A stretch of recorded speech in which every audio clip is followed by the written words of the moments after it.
Children, on November 28th, it's Guru Nanak Jayanti, along with Kartik Purnima and also Devdiwali. That's why today's Balsanskar class is centered around these topics. Nanak Ji was engaged in worshipping God since childhood. His yearning to meet God was so much that he would start calling God even in the middle of the night. One night, mother knocked at the door. "Son, what are you doing? It's 12 o'clock at night, so go to sleep." The son followed his mother's orders and made the bed. When he lied down for a while, a sound came from outside. "Pihu, pihu, pihu." Nanak Ji said, "Mother, that bird cannot stop remembering its beloved, so how can I stop memorizing my beloved God and sleep?" The child again sat cross-legged and started praying to God. Due to such yearning to find his beloved, he got self-realization and Guru Nanak Dev Ji appeared from the child Nanak. God is quickly pleased with those who follow the path of devotion since childhood. Bapuji says, if there is a true yearning to attain God, then it does not take long to meet the beloved. So let's start today's Balsanskar by remembering Puja Gurudev. Firstly, all the children will stand in their respective places and jump a little on their tippy toes.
Now all the children will chant Om.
Children, now we will do TRATAK. TRATAK increases our concentration and memory power.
Story: Freedom from Badness.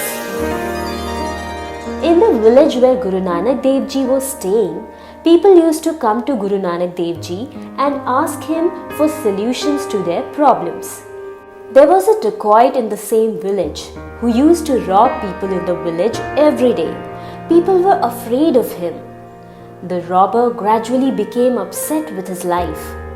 He started feeling guilty about committing robbery. One day, he also went to Guru Nanak Dev Ji and fell at his feet and said, "Maharaj, I'm fed up with my life. I made so many people sad by robbing them.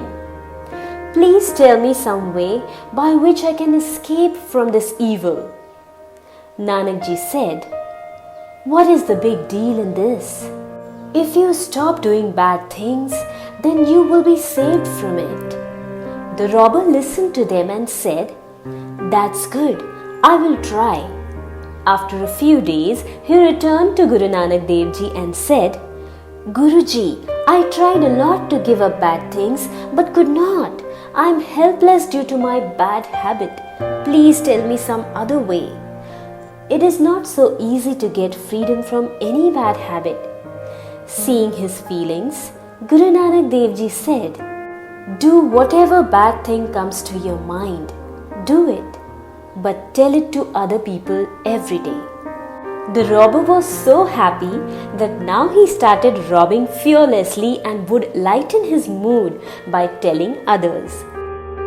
After a few days passed, he again approached Guru Nanak Ji and said, "Guruji, as difficult as it is to do bad things, it is more difficult to tell others about your bad deeds. Therefore, out of the two, I have chosen the easiest path and have given up robbery."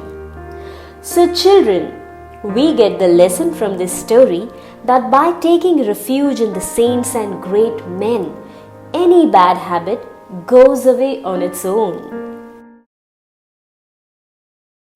Quiz. Now it's time for the knowledge competition. You'll be asked a question, given 4 options, and you have to provide the correct answer within 10 seconds. The question is, which composition among the following is by Guru Nanak Dev Ji? The options are A. Japji Sahib, B. Khalsa Mahima, C. Vivek Chudamani, D. Atmabodh.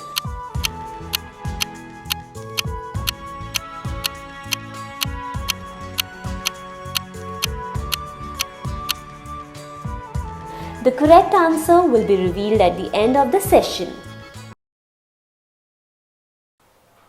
Pariprashnen. Interlocutor. By questioning why do incarnations of God only happen in India? Puja Bapuji says, "It is the nature's law that whoever needs something urgently, either that thing reaches them or the person himself reaches the place where the need will be fulfilled." In the World Parliament of Religions in Chicago in 1993, journalists asked me, "If the entire creation belongs to God, then why didn't your God take incarnations in Europe or America? Why weren't great souls like Nanak Ji or Kabir Ji born in these countries?" I asked them, "Where there is greenery, why do clouds form? And where there are clouds, why is there greenery?" They replied, "Bapuji, this is a natural phenomena." I then said, "In our country, the knowledge of Brahma and devotion has been spread since time immemorial. This leads to the birth of devotees there. Where devotees are born, the demand for God arises, and when there is a demand for God, He comes. And where God comes, the devotion of devotees becomes more profound. Therefore, just as where there is greenery, there are clouds, and where there are clouds, there is greenery. Similarly, in our country, there is devotion resembling greenery, so God keeps coming for the shower. In India, every day there are mega events of spiritual discourse. Even today, in our country, there are lakhs of lovers of Hari Katha. The Gita and Ramayana are recited in homes. People go to the satsang of devotee saints. attain knowledge and meditation, and lead blessed lives. Therefore, where there are devotees and lovers of spiritual discourse, there the manifestation of God and saints also continues to be evident. Glory of Indian culture. The secret of offering prostration. Pujya Bapuji states, psychologists explain that when a person stands, their ego remains more active and they hesitate to reveal suppressed thoughts. However, when they lie down comfortably and are asked questions, they start sharing hidden thoughts. A Japanese youth traveling in Tibet reached the ashram of a Lama, who is a Buddhist teacher. The youth said, "I want to learn something, to gain something." The Lama replied, "In this ashram, there is a strict rule that every resident prostrates before the Sadguru whenever they see him." The Japanese youth writes, "We Japanese don't bow quickly in front of anyone, so doing prostrations 10 to 20 times a day was challenging for me. However, I continued to stay there for the experiment. Initially, it was difficult, but after a few days, my resistance and stubbornness started to dissolve, and prostration became a natural expression. If Gurudev didn't come out, I would prostrate at his door. My sense of surrender increased." One day, Gurudev's grace overflowed on me. Gurudev said, "Now your work is done. I didn't keep the prostration rule to command respect. Doing prostrations here is a process of shedding personal prejudices, ego, and illusions. In this process, you have transcended. Now, even without my presence, you can find contentment within yourself." Life is not for realizing ego, but for developing love for the Supreme. The ego of wealth, power, beauty, and intellect does not allow us to connect with the egoless Narayana who is always with us. Therefore, the practice of offering prostration to God is prescribed to eliminate this ego. Note: offering prostration is not allowed for women and girls in the scriptures. They are allowed to express humility by sitting on their knees, joining their hands, and bowing gently. Health. Health and safety in the winter season. Children, the 2 months of the cold season, Margashirsha and Paush, are known as the Hemant Ritu, that is, pre-winter season. During this season, it is advisable to consume foods that are heavy for digestion, rich in nutrition, and made from ghee. Nutrient-rich items such as milk, ghee, butter, jaggery, dates, sesame seeds, coconut, and dried fruits should be consumed. It is recommended to have slightly warm meals prepared with ghee and oil. Take a warm water bath and keep the room and body slightly warm during these days. In this season, consuming traditional and Ayurvedic medicines like ashwagandha and chyawanprash helps in accumulating energy for the whole year. Avoiding excessive fasting during these days is advisable. Having breakfast in the morning is recommended during this season. Exposure to the morning sun rays is beneficial, but staying away from ice, refrigerated water, cold drinks, etc. is advised. Regular exercise, stretching, and body massage in the morning are beneficial. Ensure that your feet stay warm by wearing shoes. Use a blanket or mat on the bed, chair, or sitting area. Taking these precautions will contribute to maintaining health and safety during the Hemant Ritu. Do's and don'ts of massage. Massage is particularly beneficial during the winter season. Regular massage improves blood circulation, keeps the skin healthy, free from wrinkles, radiant, and clean. It helps in maintaining strength and vitality while relieving fatigue. Here are some do's and don'ts for massage. Do's. Massage should be done on the mat placed on the ground or sitting. Perform the massage while sitting or lying down, avoiding standing or walking. Move your hands from bottom to top during the massage, focusing on promoting blood flow towards the heart. It is advisable to have an empty stomach during the massage. The best times for massage are after morning hygiene practices and before bathing. Take a lukewarm shower 10-20 minutes after the massage. Don'ts. Avoid massaging the entire body every day. Instead, focus on massaging the head and the soles of the feet. Apply pure mustard oil in the navel and ears. Never massage immediately after a meal.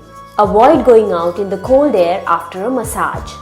Individuals with fever, constipation, indigestion, cough. Those who have observed fasting or stayed awake at night and extremely tired individuals should avoid oil massage. Activity. Let's find out in which month each season comes in today's activity. Let's see who gets it right first. Spring season, summer season, monsoon season, autumn season, pre-winter season, winter season. January, February, March, April, November, December, May, June, July, August, September, October. Answer to the activity. Spring season, March, April. Summer season, May, June. Monsoon season, July, August. Autumn season, September, October. Pre-winter season, November, December. Winter season, January, February. Dear kids, on the occasion of the Guru Nanak Jayanti, a new topic which explains the sacrifices of Guru Nanak Dev Ji and his followers will be added in the curriculum from this week onwards. Among the Sikh Gurus, Guru Tegh Bahadur was very famous for his sacrifice. He was the 9th Guru of the Sikhs. During his time, there was a very cruel Mughal emperor, Aurangzeb, who tortured Hindus a lot. When he was not satisfied with the demolition of temples, imposition of additional tax on Hindus, prohibition of cremation at many places, etc., he started propagating Islam through diplomacy. For this, he chose Kashmir because at that time Kashmir was the stronghold of Hindu civilization and culture, and the Pandits there were famous as scholars of Hindu religion. Aurangzeb thought that if those people accepted Islam, then it would be easy to bring the rest of the illiterate and stupid people to Islam. He sent one of his chieftains, Iftikhar Khan, to Kashmir. After reaching Kashmir, he started forcibly converting Kashmiri Pandits to Islam. Those who refused were given the death penalty. The dejected Pandits from all sides could not find any savior. Everyone together called a meeting. The solution found in the meeting was to approach Guru Tegh Bahadur Ji, the 9th Guru of the Sikhs, and raise this problem. A delegation led by Kripa Ram, who taught Sanskrit to Guru Tegh Bahadur's son Govind Rai Ji, reached Anandpur Guru Tegh Bahadur Ji in the Punjab. Hearing the atrocities on Hindus, Guru Tegh Bahadur Ji's heart shuddered and was filled with compassion. The delegation said, "Please protect us from the havoc of Aurangzeb and this crisis that has come on Hindu religion." On this prayer, Guru Tegh Bahadur Ji became engrossed in his thoughts. The entire gathering was silent and stunned as to how to find a solution to this problem. Just then, 9-year-old son Govind Rai Ji appeared in the court. When he saw the silence and serious atmosphere in contrast to the everyday joy and happiness, Bal Govind Rai asked his father, "Father, what is the matter today? Why is there this disappointment in your court instead of bhajan kirtan?" Guru Tegh Bahadur Ji tried to avoid his son Govind Rai and said, "Son, you go play." But Govind Rai was not in listening mode. He repeated his question again and said, "Father, the play will keep on happening. I just want to know who this gentleman is and why so much sadness on their faces." Father Guru Tegh Bahadur Ji told, "He is a Pandit of Kashmir. Their religion is in crisis. They want a solution to be found by which Aurangzeb can withdraw his order to convert Hindus into Muslims." Child Govind Rai started asking his father, "What have you thought then?" The father said, "Son, this can be possible only if a great personality sacrifices his life in protest against this policy of Aurangzeb." Hearing this, Govind Rai Ji said, "Then what is the delay? Other than you, who can be a great protector of Hindu religion and a good man loved by people? When these Pandits have come under your protection, then being the successor of Guru Nanak Dev Ji, it is your duty to guard his principles and protect their religion. His statement is, whoever comes to seek refuge should protect them. This is his principle." Hearing these words from his son Gobind Rai, Guru Tegh Bahadur Ji was extremely happy and said, "Son, this is what I expected from you. That's all I was waiting to hear." The entire gathering became speechless and emotional after hearing the thoughts of boy Govind Rai. Guru Tegh Bahadur Ji sent the delegation to Delhi with a message to Aurangzeb that Guru Tegh Bahadur Ji, the ninth successor of Guru Nanak Dev Ji, wanted to talk to him regarding his campaign of religious conversion. Did Guru Tegh Bahadur Ji himself go to meet the cruel Aurangzeb? What sacrifice did Guru Tegh Bahadur Ji make that saved the Hindu religion? The answers to all these questions will be explained in the upcoming course. Homework. How was your Diwali, children? I hope you all benefited from the Diwali Shivir at the Guru Ashram. Those children who attended the Diwali Shivir have received many blessings. They did not waste their holidays like other children, but instead went to the Guru's place for their spiritual upliftment and overall development. Now, it's time to reflect on what we learned and gained from the camp. The principles we pledged to follow at the camp, we will continue to practice them in our daily lives at home. We will maintain our daily routine according to the rules learned in the camp, including morning meditation, bathing, evening prayers, sun worship, tulsi service, yoga, and following the organic clock. We will chant our Guru Mantra, Saraswati Mantra, or for those who have not taken initiation, the Hari Om Mantra daily. We will greet our parents every morning, study diligently, and complete our household chores on time. You are the future pride of the country. If you adopt the keys to greatness and good values taught by Pujya Bapuji in your life, you will indeed become great. Questionnaire. Get ready for the quiz. Number 1. On which day is Guru Nanak Dev Ji's birthday celebrated? Second, in the story, how did the dacoit get rid of the bad habit of committing robberies? Third, why do avatars of God happen only in India? Fourth, which mantra should be recited for land worship? Fifth, what are the benefits of offering prostration, which means Dandvat Pranam? Sixth, what should and shouldn't be done in the fall season? Prayer time.